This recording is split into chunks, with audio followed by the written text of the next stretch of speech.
Hi, welcome to the show. My name's Goodly Draws. You know, we're not going to be goofing around like we usually do on this program. We're going to be talking about some very deep subjects, getting into the nitty-gritty of what makes something funny and what makes something not funny. What are you doing? What do you mean, what am I doing? What are you doing? It's like the beginning of the show. You know, season 1, they come out in the behind the curtain and they introduce the episode. It's kind of, it's like a little parody, it's like a spoof. I was going to do like a Hitcher impression. That's nostalgia critic stuff. That's a bit he would do. People like the Nostalgia Critic. It's charming. I think that's old hat. Well, what's the new hat? Just jumping into the video. Oh. All right. Just start the podcast. Come with us now on a journey through time and space. To the world of the Mighty Boosh. You're always happy, aren't you? Everything's fun. You witness some soil, it's a jamboree. On the moon. I find you guilty on all counts of murder. Take them away. And technically, you're not a peeping Tom if it's one of your relatives. Mighty Boosh. It's a British comedy. It started out as a series of plays and improv shows that these people did at Chinese restaurants and bars. Got some sort of reputation of being sort of enigmatic, but we were just really unprofessional.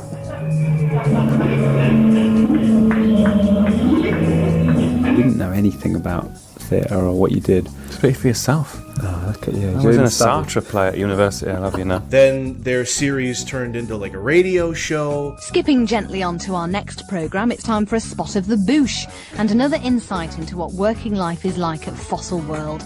But who's this Hitcher fellow? And then eventually it got a show on BBC in 2004. Later they put it on Adult Swim as part of the Brit Block. Adult Swim brings you the Brit Block.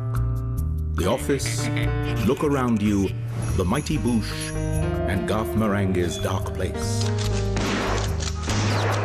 Because that show fit right in with a lot of the weird they have on Adult Swim. It's The Brit Block. Fridays beginning at midnight. Oh, sorry. It's kind of hard to describe the Mighty Boosh. Getting the feel of the Mighty Boosh is very difficult. It's very difficult to capture. It's this dirty whimsy. It's like if your parents are going out for the night and they need a babysitter real quick, so they got a homeless man out of a dumpster to read you, Goodnight Moon. On the moon. The story is very charming, but also he was trying to get you to do heroin with him. You might just nod off, but you don't want to nod off because you might not wake up with all your parts. The whole family loved their show. It's called The Mighty Boosh. I'll ask the kids, how would you describe them? Because they're huge fans, okay? I said, you tell me how you describe them. This is what they told me. My teenager, Betty, who's a bit cool these days, she said, oh, I don't know, like two dudes from like a sort of comedy show. Right? So I asked my 9-year-old, Honey, and I said, how would you? She said, I don't know, I just love the show. I said, well, how would you describe, if your friend was round and you were asking her to watch the new DVD they've got out, they've got a live DVD, how would you persuade her? She said, they're the best and I think you'll love them. Alright, season 1 is a show about two guys who work at a zoo. The zoo's underfunded, and then it closes. Enter in a band. I'm one of the great frontmen. I can pull shapes. Yeah? Why do you work in a zoo then? All the great frontmen work with animals, Jagger worked in a pet shop. Rod Stewart worked in a tortoise sanctuary. Billy Ocean worked in an aquarium. That's how he got his name. The first season is easier to describe because you can say, oh, it's two dicks that work at a zoo and magic happens. But season 2 and 3, it's literally just, oh, there's these two dipshits and then there's a shaman council and there's a guy who he pisses and there's a fox and shit happens. That's the scribblings of a... Season 3, two guys work in a second-hand shop. Enter in a band. Who's this bloke? Hi, I'm Vince. I'm a shopkeeper. And what is it exactly that you sell, young man? This toy car. And why would anyone in their right mind want to buy? Oh, it is quite nice. How much you want for this boy? 69 euros. I'll give you 100. Cool. I'm going to play with that when I get home. Come season 2, the show really sort of came into being in that it understood, okay, these are the kind of stories we really want to tell. This is what we want to focus the show on. We want to focus on the magic element. That's what it's about. This time justice must be swift and severe. Fortunately, Cebu, on this occasion, no harm has been done. The shaman juice only becomes active under the light of a full moon, a complex process, which a civilian would have no way of knowing. Is that why we write instructions on side of bottles?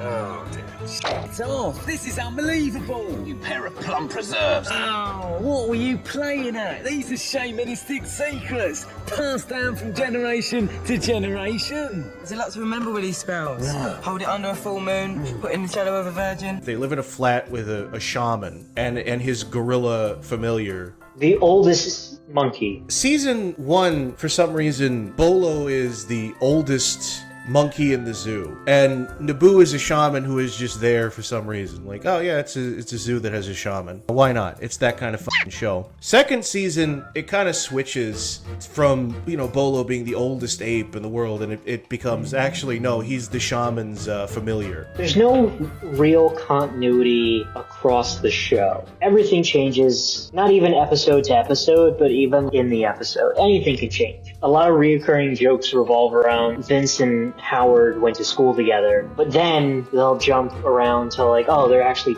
10 years apart. Oh, I used to work these tunnels back in the day. I was a sanitation inspector before I was a bin man. Yeah, when did you exactly live these many lives? We went to school together, college together, and we've been pretty much working together ever since. Yeah, you're forgetting the gap here, Vince. We went travelling together. Before we went travelling, Vince, what, in that week? Yes, I packed a lot in, thank you. I mean, it's like SpongeBob. There's no continuity with SpongeBob. They will just change canon for the sake of a joke. If it's funny, just have the characters doing it. Howard and Vince are two trendy dipshits that they're all into, like, new wave. They're always in these, like, weird outfits. You know what I'm doing tonight? I'm going to see Jürgen Habermaster give a speech about his latest project. Huh? Jürgen Habermaster, do you know who he is? Only the leading exponent of avant-garde cinema working in Denmark today. Incredible mind. You know what he once did? He once strapped 14 cameras to the back of a dying swan and hurled it into a supermarket. Unbelievable footage. Never saw that. Have you seen Herbie Goes Bananas? Just a little something called culture, Vince, something you would know anything about. Why not? It's a pact full of culture. Black Tube, that's not culture, that's just men in tight trousers howling. It's not just music, it's about cabaret these days. It's coming back in, You've got to have a bit of variety. We've got dancing girls, we've got an actor coming down. Howard's a very somber, overly confident, self-proclaimed sophisticant. So how much have you done then? Well, it's coming on. It's coming on. Yeah? Yeah, I mean, it's not really about quantity when it comes to the modern novel. It's more of quality of prose, that sort of thing. So how much have you done? One sentence.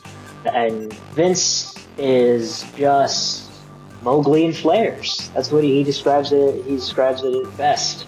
That's a good one. What's he saying?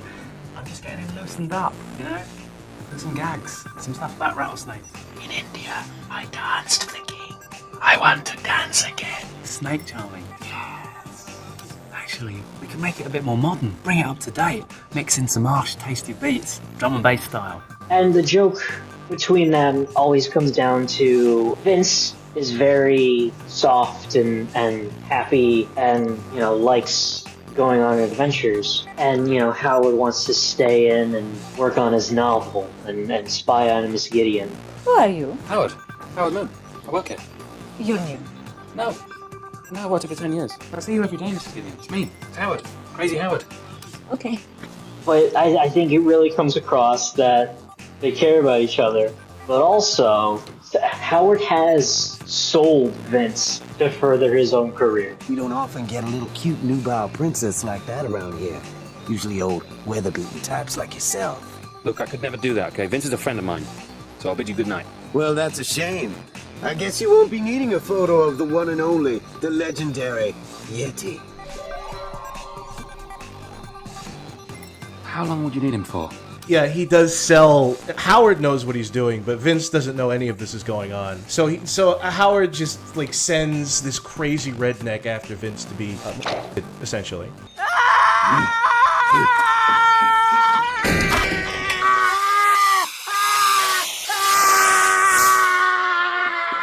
There you go, Nicky Clark, hottest you can get. What's going on? I'll tell you what's going on. I just narrowly avoided a bombing from Grizzly Adams. We were talking about this beforehand. You were trying to say that Howard was actually a really bad person, because at first I just thought Howard was kind of a grouchy Squidward character, and Vince was more of a SpongeBob. Hey Sandy, watch me do the grouchy Squidward. Stop naming moves after me. Everybody's an idiot except for me. Well, it's true. Howard really is, he definitely, despite the fact that they're both friends, his intentions flip very quickly to being self-serving to the point of almost sociopathy, right? In the coconut episode, they're stranded on the island, and immediately he just goes right to, all right, well, Vince, I'm gonna just eat you. I'm the writer. I should survive. I could document it. I could write about how noble you were, offering yourself up to me at the last minute for the good of mankind. Yeah, but I could eat you and I can have a go at writing something.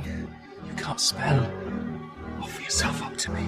I mean, the friendship, you know, despite the fact it's a raunchy comedy, and I think a lot of comedies, especially during the early 2000s, they rode that line of, we're gonna have these characters do very ethically wrong things, but we're still gonna try and have some schmaltzy moments. I mean, that was the thing that kind of ruined some of the later seasons of Family Guy, is they really pushed the schmaltz to like, oh, you're gonna care about these characters, but it's like, well, half the characters are just like murderous at this point. Why do I care that Brian is sad? I mean, it's not ideal, but it's an important piece that maybe it's just my lot in life to provide.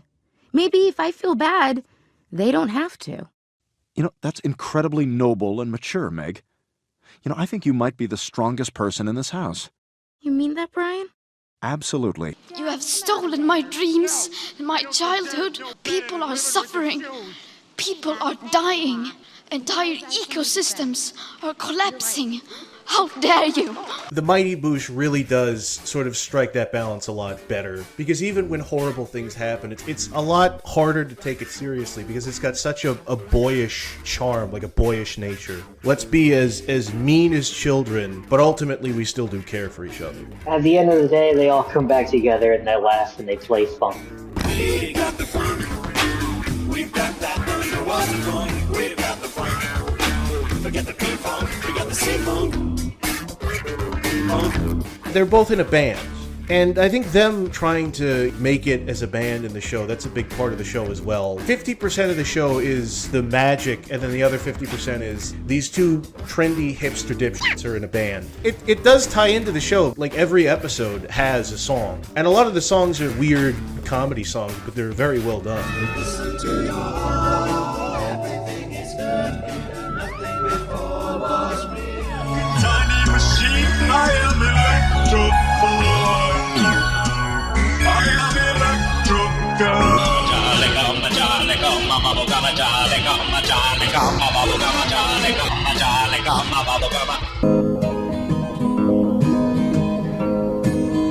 Are you going to Scarborough Fair? Parsley, sage, rosemary and thyme. Remember me to the one who lives there. She was a true love of mine. You have the one during the Tundra episode where it's kind of a Beastie Boys style rap. On a tent peg loose, stronger than a moose. Don't lock your door or we come for your rooftop. Stop, look around, take your mind off the floor, cause the boosh is loose and we're a little bit low. And then you've got, what's another, do you have like a favorite? I like Nana Geddon, a very punk guitar sound, but it's just about killer old women. London was a London town. Satan's evil in a nylon gown. Evil pigs, fiery legs. Nana got 'em coming with an even in a wig. Evil pigs, fiery legs. Nana got 'em coming with an even in a wig. I'm not very good at, I don't know anything about music. I listen to video game OSTs, and I'm not talking about Skyrim OSTs. I'm talking about, like, I'll walk up the street listening to Banjo-Kazooie.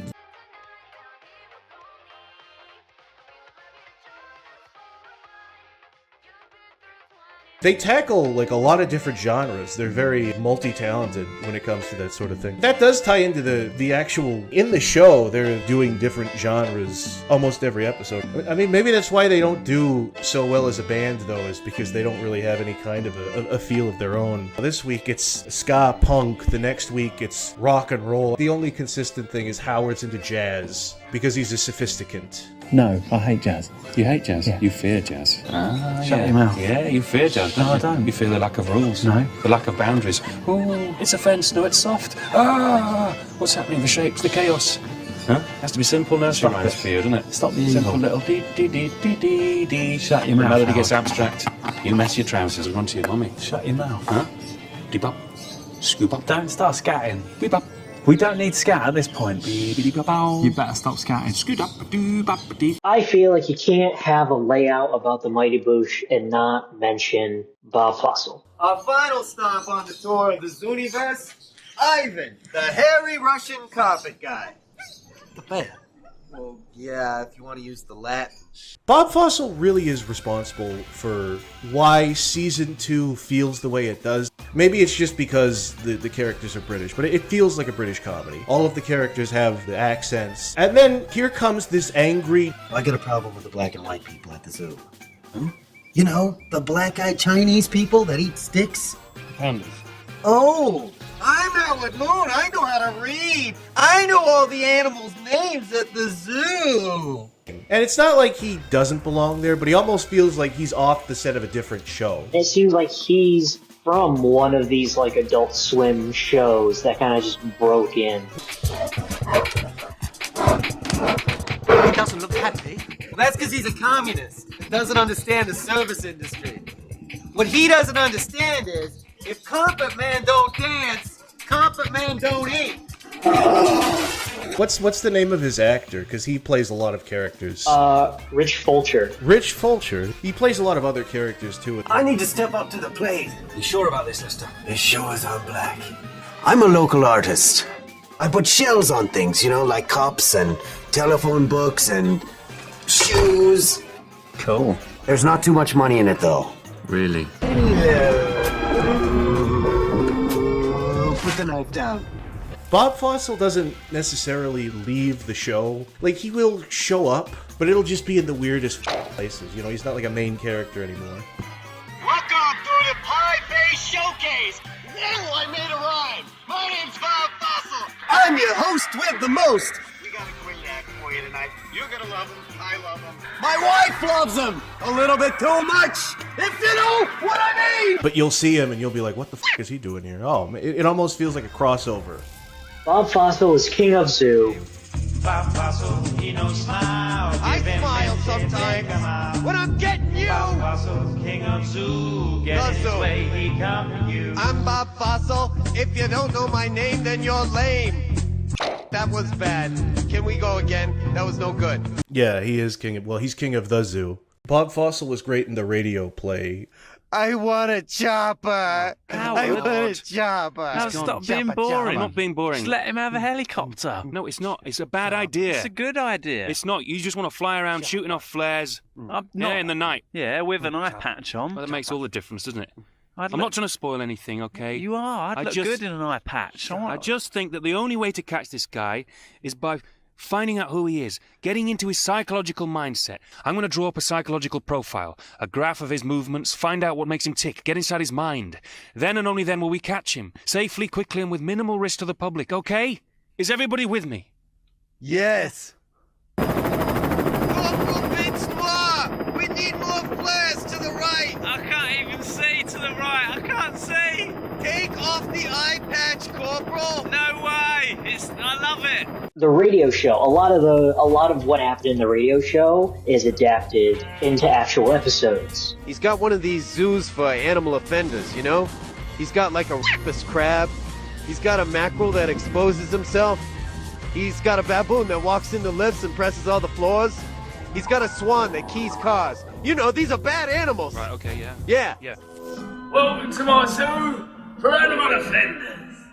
All kinds of garbage here. Behold, the turtle, a freshwater fascist for all the family. The amount of concepts that are lifted from the radio play to the television show, right down to little bits, right down to little improv jokes that they do with each other. Howard.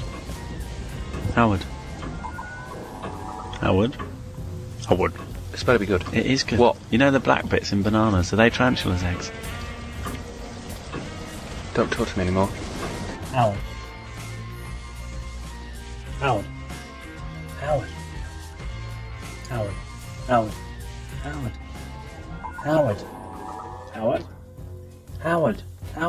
This better be good. Yeah, the black bits and bananas. Are they tarantulas' eggs? Please don't speak to me ever again in your life. And then they start their little songs. I mean, that's where the crimps are born. And what I like about that is, in the radio show, they'll just sort of be like one-off bits. When they transfer them over to the TV show, all of the weird one-off improv bits will somehow have payoff within the story. As you know, I was raised in the jungles of India by Brian Ferry, and it was a great existence, but he would go on tour a lot, so I would, be left with various animals. And I remember one time, it was really weird, because I was left with Kilune, the leopard, and it was brilliant. I lived in a tree for a week. I loved hanging out with Ferry. Oh, we used to go hunting, fishing. We lived in a small house made out of bus tickets. Brilliant. Problem was, Brian used to go on tour quite a lot, so he used to leave me with various different animals. I remember one time he left me with Jahuli, the leopard, who was pretty irresponsible. He used to take me out killing gazelles. Knowing full well that Brian was a strict vegetarian, he used to feed me the soft, tasty meat. I remember afterwards, I'd be so full I'd need a little sleepy. Why? Look at you, Brian! Vince, my child, so many years have passed, but I knew you would return to the forest. I love what you've done with the place. It looks great. It's a mess. I would have died it if I'd known you were coming. Take this horn, and if you are in peril, blow upon it. I will come running as fast as Hundo, the Volkswagen. Oh, it's a lovely horn. Let me have a go at it.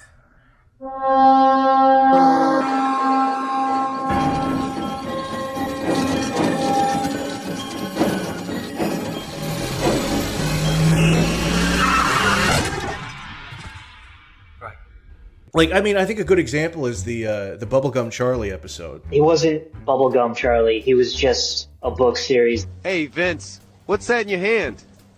Charlie Goes Abroad. I love that book. It's brilliant, isn't it? Charlie goes. Did you read Charlie Takes a Leak on his computer? Oh, it's my favourite. I love that one. It Fritz is out. Have you read Charlie in the Maroon Capes? Well, I did one time, and then I forgot about it, and then I loved it again. Ah, what a book that I thought you didn't read, Mr. Bubblegum. My mom read to me in the shower, okay?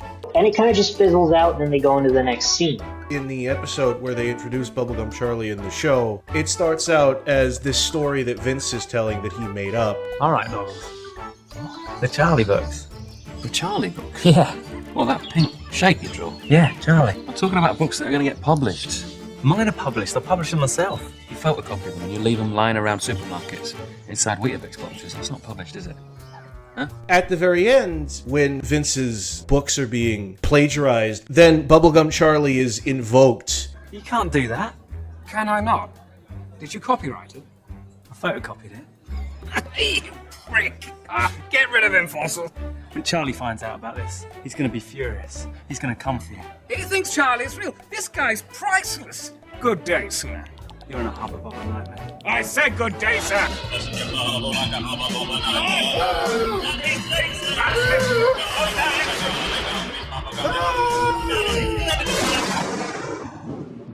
It's a great way of just making everything feel like, oh, that needed to be there. Even if you didn't find any of the Bubblegum Charlie shit funny or interesting, at the very end you're like, oh, okay, well this is tying into this scene at the very end where he comes and he presumably kills Dixon Bainbridge. And by the time of the show, yeah, they're completely fleshed out. Like the radio show, they do feel like really working characters. Then they've been tweaked more to work as TV appropriate, I would suppose. It's really crazy to go back and listen to it, because I listen to it a lot. They're set right from the go. There's no kinks or anything getting worked out. It feels very genuine.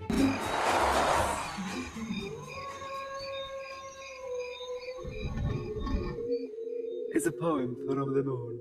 Neil Armstrong walking on my face. Buzz Aldrin, they walking on my face. And then the third one, this the spaceman walking on my face. All on the surfaces.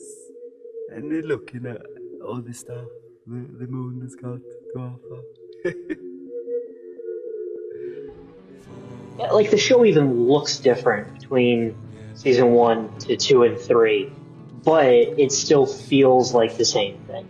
In season 1, it was filmed more like a traditional sitcom, whereas season 2, it's a little bit more cinematic, right? Which is kind of laughable because everything is supposed to look a little shitty and a little bit textured, but the camera angles are a lot more, I guess, they experiment with that. Yeah, there's definitely a distinct tonal shift, but it still feels like the same thing. There were mornings sometimes when Noel would arrive on set and you just wouldn't recognise him. He was completely, transformed into the Hitcher or the Spirit of Jazz. The Green Man. Coming in strong like a freak show nightmare. I made his nose more like that and his chin even more like that, so he was like the Man in the Moon. I made him green and wrinkly.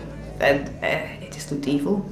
When it comes to adult comedies, it's very rare to see a comedy that has kind of a distinct visual style. There's a lot of iconic styles when it comes to animated adult comedies, but a lot of those are utilitarian designs, right? South Park looks like that so that they can keep making shows very fast. The Mighty Boosh is the only show where they really put an emphasis on the visuals of the show. It feels like a Roald Dahl book school play come to life.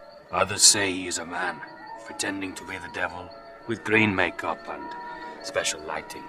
That is nonsense. He is as real as this forest. I would definitely say it's very Roald Dahl-like, even in the story-wise, but even in the illustrations with Vincent Blake. Something about it just meshes real well. Everything looks handmade and hand painted, which that's Noel's style. It brings you into the world. Yeah, so the show still has a big art direction, and I do think Noel kind of heads that, because a lot of the time, this very childlike and playful thing, their art department would make these things it looks great. It looks too good. You go from live to TV because then you've got people making all these wonderful props for you, and then almost I think there was a problem first of all that people were making them too nice, too real, too polished. And they were like, no, can you rip off all that really realistic skin and stick pink gaffer tape on instead? And then Noel would go in and rip something, or he'd get a glue stick and just glue construction paper. We need to staple some bus tickets to this mask. There's this pride in having things look kind of pathetic. Welcome to the Mirror World! Because some of the characters are so fantastical, it's not normal makeup, you can't do it with makeup. And I have to start thinking about visits to B&Q. My name is Mr. Susan, and now it is time for you to do the choosing. It was all made of J-cloths and things like that, so I just took those J-cloths and stuck them straight onto Julian's face. There's a sense of foreboding, but then there's also a sense of childlike magic about the whole thing. And then there are the animated segments where they kind of look like the Hungry Caterpillar. If you heard my story, you'd understand me more. I really like stories. Got pictures with it and animation. Cartoons, cool. Do you know who illustrated that? You know what I'm talking about, where everything looks like it's little bits of paper that have been hand painted and then organized to look like a little collage. It's very charming. It's a very arts and craftsy kind of show, but then it's got a little bit of a grungy sort of edge, because not only is everything made out of little bits of paper and fabric, it's also made out of used condoms and old tin cans and shit, used needles. Shit you'd find in a dumpster. Something you go, I want it to look a bit raggedy. Yeah. Like raggedy out of Rip Bear. Yeah, and they know exactly what you're talking about. You should have a goblet of wine.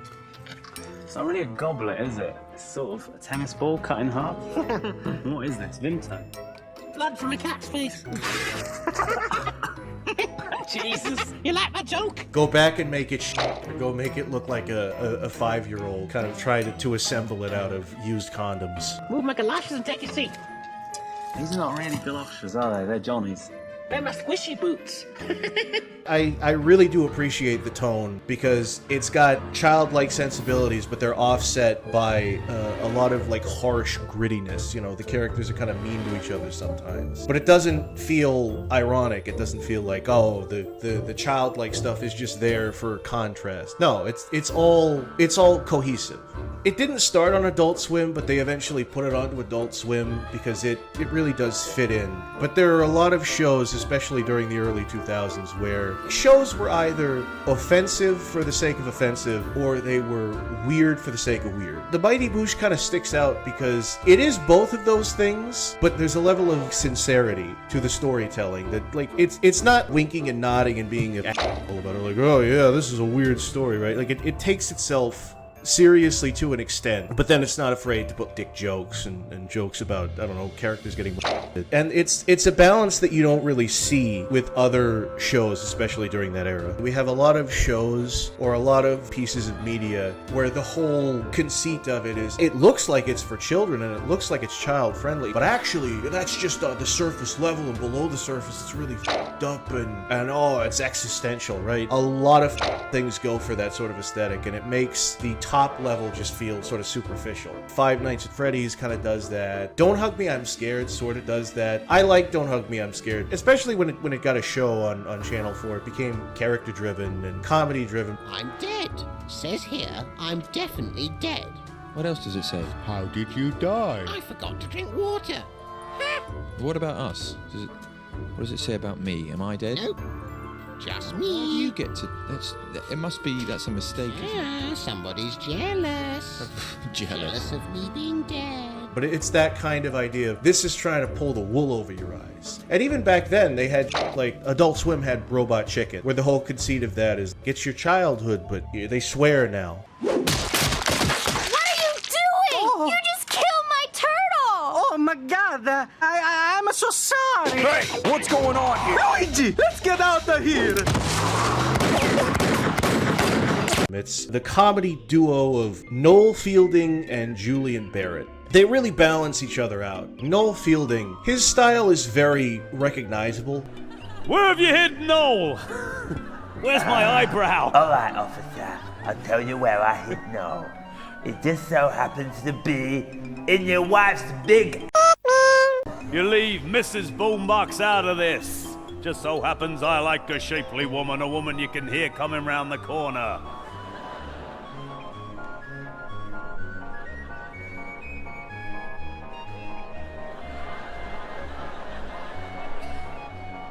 Me or you?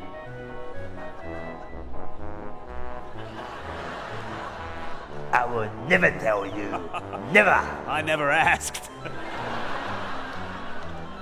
Note to self, do not improvise with animations. They are machines and will not go with you on a Miles Davis flight of fantasy. Whimsy out the ass. He is a great big child with Peter Pan syndrome. In this case, it's the good kind of Peter Pan syndrome, as opposed to the bad kind of Peter Pan syndrome. Julian Barrett, he actually is the sophisticate that he plays in the show. So he's doing plays, he's doing God knows what, intellectual. Whitehead! I know you're there! Do not concern yourself with bravery and I, Whitehead. It is official. You are my prisoner. I think I have worked out what God is punishing us for. Everything. Life is pain. Suicide is freedom. Coming up next on BBC 4, a 7-hour documentary about Danish avant-garde cinema. Oh, yes. It's this crazy culmination being brought together of absurdist jokes, but it's two different streams of absurdist jokes. What if Kafka wrote Sesame Street? Your friend, you're in a groove, he's telling a really funny story, but his nose is bleeding. You don't want to stop because the story is really funny, but the nosebleed, it's just there. The Doctor and the Pencil is one of my first films. It is a exploration of pain and rage, saying that the film is playful and comedic too.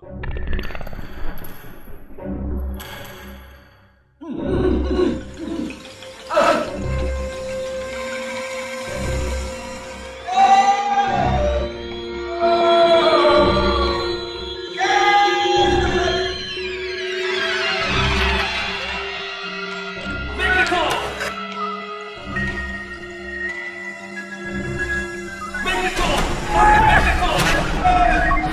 I really do appreciate the Mighty Boosh a lot better looking at some of his other shows. I really like Noel Fielding's work. I mean, the guy's versatile. Yeah, he can do the avant-garde stuff. He's a gift to any panel show. He's got an easy charm that the mums enjoy. He really is a different beast when he doesn't have Julian Barrett, I think, to really nail down, like, a plot. Take my sister, make her a man, change absolutely nothing else. That's in Noel Fielding. You have this I don't even think you know that you have this disdain for him. But I like him though. I love him, but he could just go and die for all I care. He could be a bit much. There's a such thing as like fun in small doses. It's the weird fucking thing is that I do like him.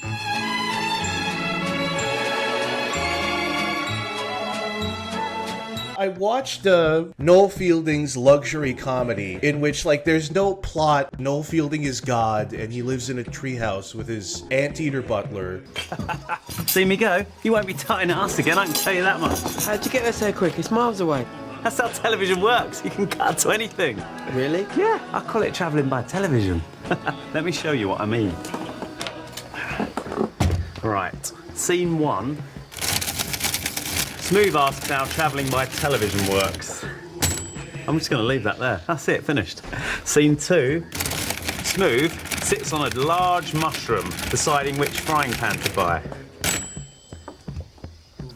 This one's slightly bigger, but the handle on this one looks like it might last longer.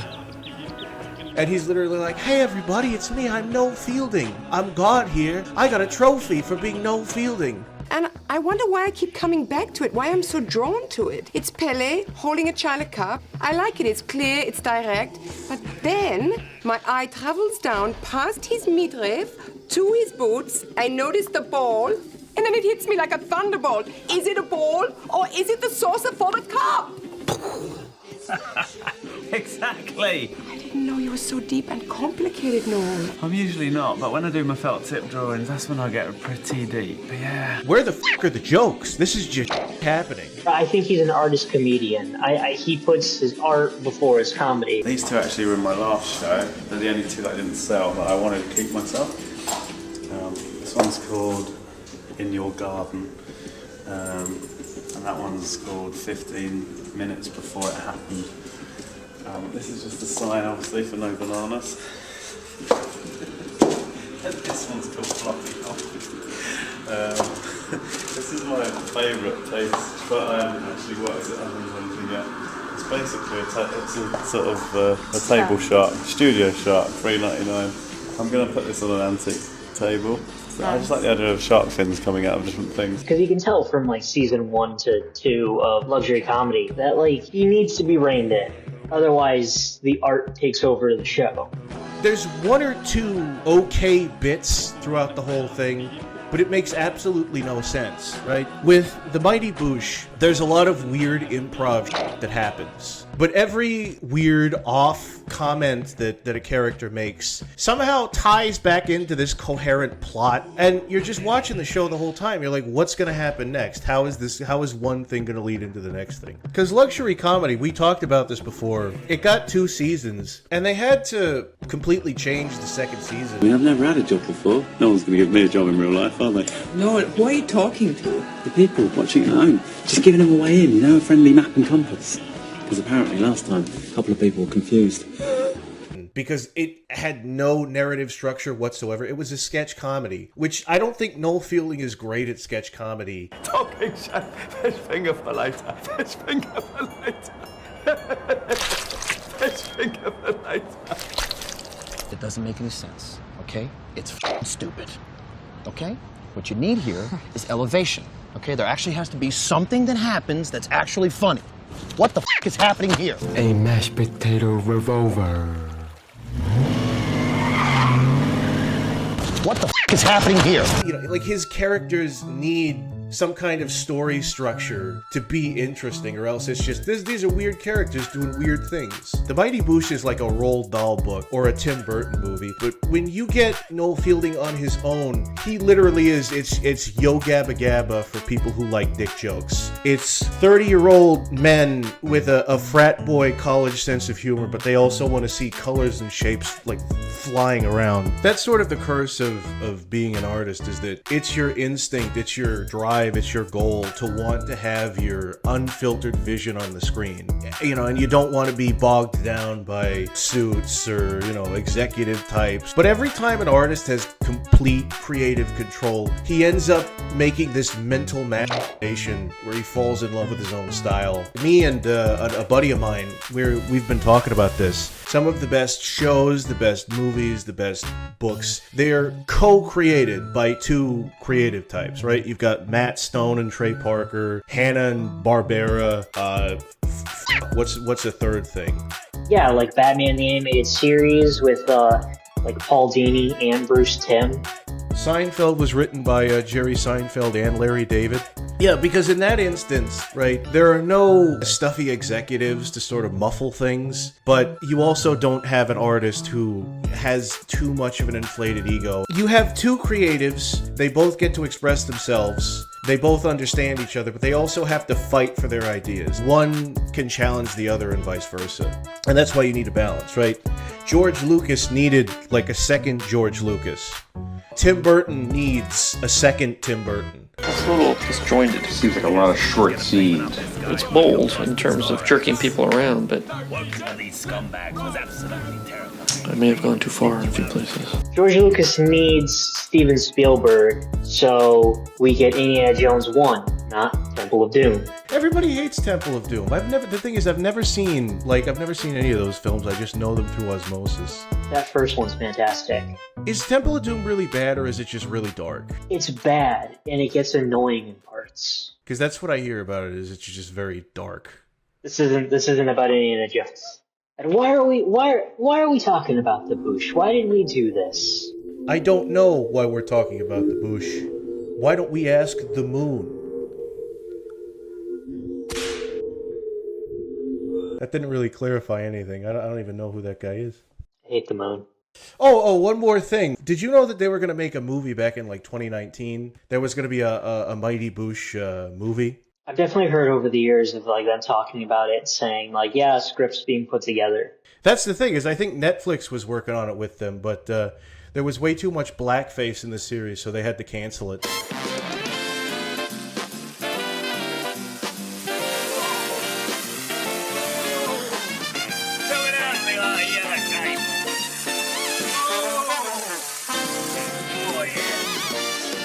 I'll be back up for some time.